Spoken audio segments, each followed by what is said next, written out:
Newsflash. You foolish individuals who continue to call your fellow black folks coons are not woke AF. Using words created by white supremacists and then accusing folks of being supporters of white supremacy just doesn't make sense. No, folks, you're still fast asleep. Just scream nigga. Nobody slipping no coons and no shit like that. No, I don't think we should use the word, and I'll tell you why. Because niggas have gotten used to it, that's why. Hell, they like it now. It's like when you growing crops and you strip the soil of its nutrients and goodness, and then you can't grow nothing. You gotta rotate your race of slug. Now I know it's hard, cause nigga just rolled off the tongue the way sweat rolls off a nigga's forehead. But we cannot let that be a crutch, especially when there are so many other fine substitutes. Spade, porch monkey, jigaboo. I say next time you gon' call a darky a nigga, call that coon a jungle bunny instead. Congratulations, white supremacists. You've got black folks calling one another coons, niggas, Uncle Toms, Sambos, porch monkeys, all kinds of crazy names. Yeah, this is a big win for the white supremacists.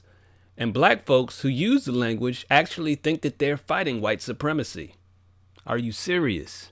No, that's not what you're doing. You're actually perpetuating white supremacy by doing such. Why this doesn't make sense to you is beyond me. Why anyone who was supposed to be anti-white supremacy would use words given to them by the white supremacists themselves just is foolish. It doesn't make sense. You know, before all the memes and things on the internet, we used to have the chain letter. And there used to be this chain letter that went around it saying that the KKK had now been succeeded by black men killing one another. So in other words, black men are now doing the job of the KKK members by killing one another at such alarming rates. This was the chain letter that was going around, I don't know, say late 90s, early 2000s. Then now we have memes. However, it was going around in black circles. Fast forward a few years later, and now we're calling one another coons for pointing out this very same thing. Now, those chain letters were pushed by the folks who now use the term coon. You know, that they thought that this was something smart to send out to one another to try and get black folks to recognize that killing one another was not in our best interests, and likening us to KKK members if we're killing one another or selling one another drugs or doing things like that seemed like a decent strategy. I'm going to use your strategy, folks, that you used just 10 years ago. I know you don't remember, but you did use it. I've been debating folks about black issues for many, many years online. Some might remember that I used to have a channel called For Change Movement well before the monetization of YouTube. This was when YouTube was in its infancy and folks were just getting on there posting. We had several posters who were up there who had conservative views, but there were much fewer black conservatives then than there are now on YouTube. Now it seems like there's a large amount of us. Back then I didn't consider myself a conservative. I was still liberal, but I had a lot of conservative ideas as it deals with the race. And that's what actually brought me to conservatism, is reading a lot of black conservatives as they discuss these issues, and certain things started to click.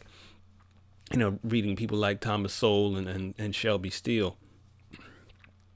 So, at any rate, I just wanted to address this coon language, the name coon. I've had it thrown at me several times on Facebook, in Facebook groups. It used to be that you just have debates with folks and that was it.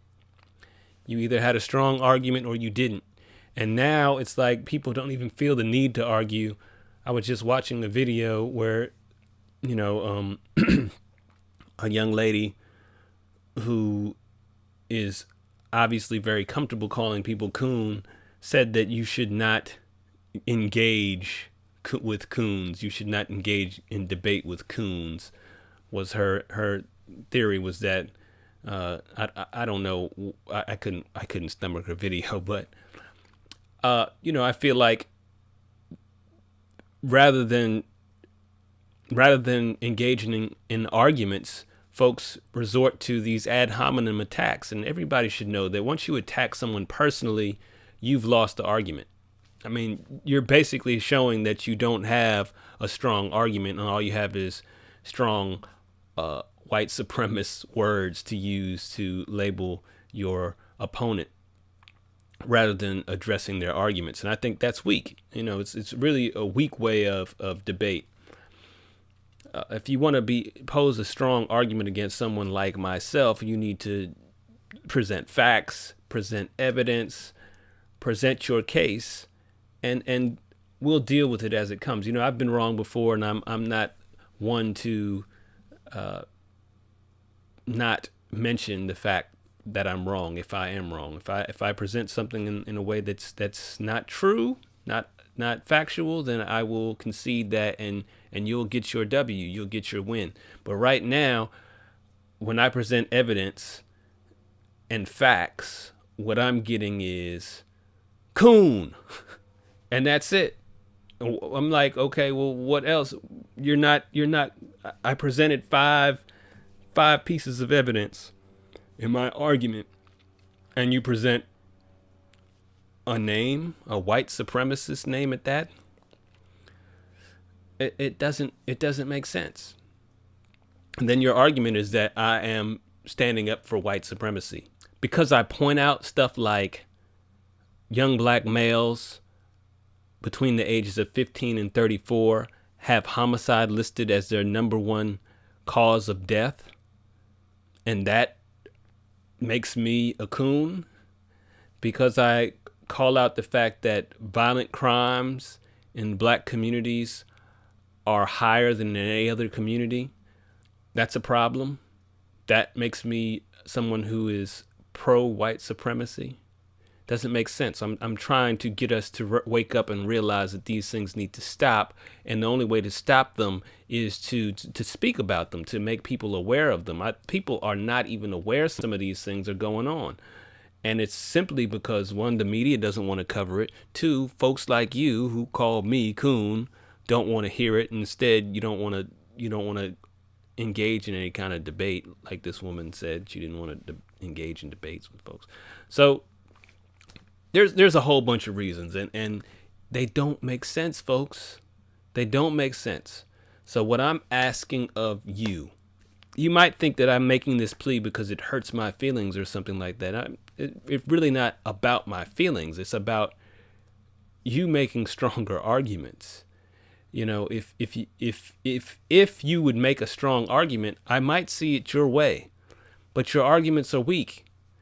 When you argue that, how could you not know that there's systemic racism out there? I mean, the evidence is all around. What's the evidence?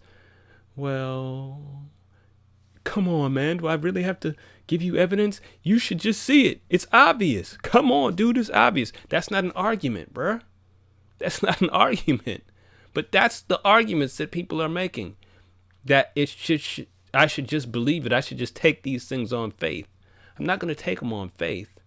I'm going to take it on evidence. Give me evidence.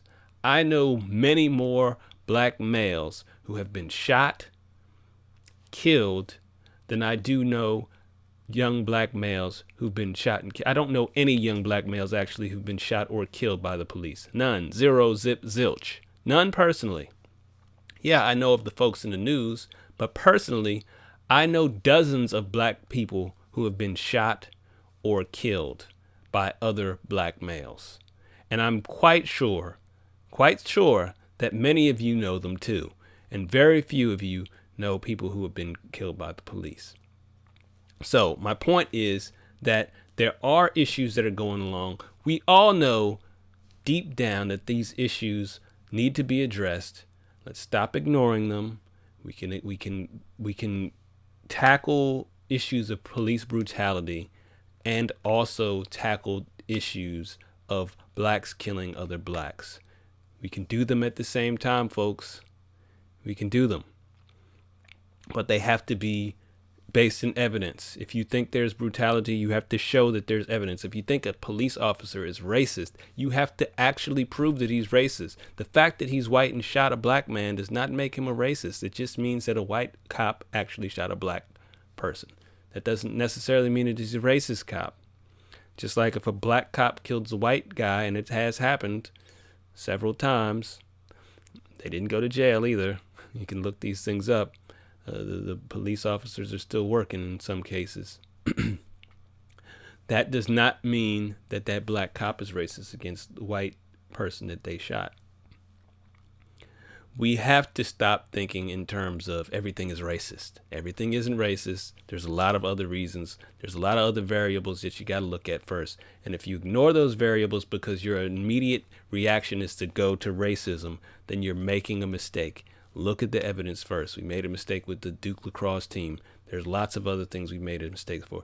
Right now, there's a tremendous amount of hoax, racist events happening. So when there was a church that burnt down, somebody wrote Trump on the side, and they said, "Oh, it was racist.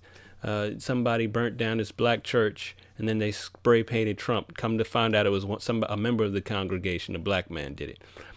The more recent one, there was somebody who painted KKK or some "get out of here nigger" on the side of a car, and this black man, the victim actually turned out to be the person that wrote it. There's a whole website, I think it's called, I forgot what it's, fakeRaceCrimes.org or something like that. I'll post it in the link below. But there's a whole website for this stuff.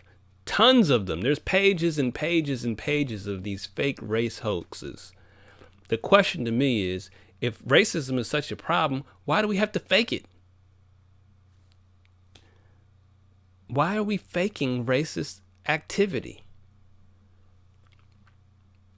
We're claiming that police are racist without evidence of racism other than a shooting. That is not proof of anyone being racist. It's not. You need more than that. A lot more. A significant amount more than that to prove that someone is a racist.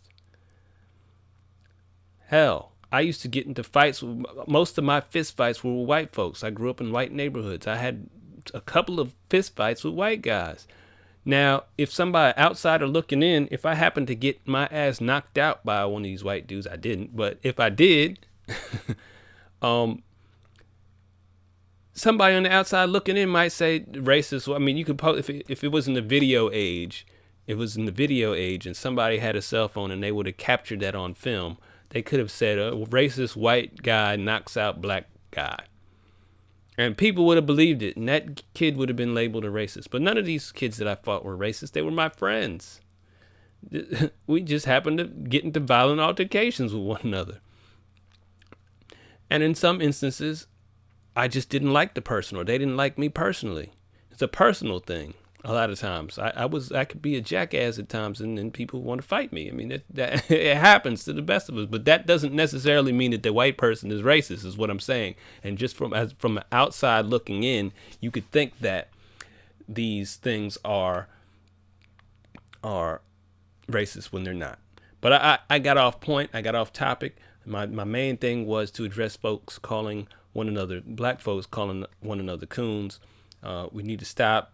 We really need to stop using the N-word, all these words created by racists, and now we want to continue to use the words. I mean, that doesn't make sense, especially for folks who say they are for upliftment, who say they are for positivity in the black community and for ending racism and all this other stuff. You look like a hypocrite when you use the N-word, when you use the Coon word, when you call your people Sambo or whatever else you're calling them online. And most of you do. A lot of you are doing it anonymously. Stop it. Just stop it. Anyway, thanks for watching. Subscribe. Watch some more. Subscribe again. I'll see you next time. And remember, always remember, don't consider You always want to consider racism. You want to consider calling people coons. Instead, you should consider changing the culture. All right, Chi Brown, I'm out. I'd offer to help you with your bag, but you're a coon.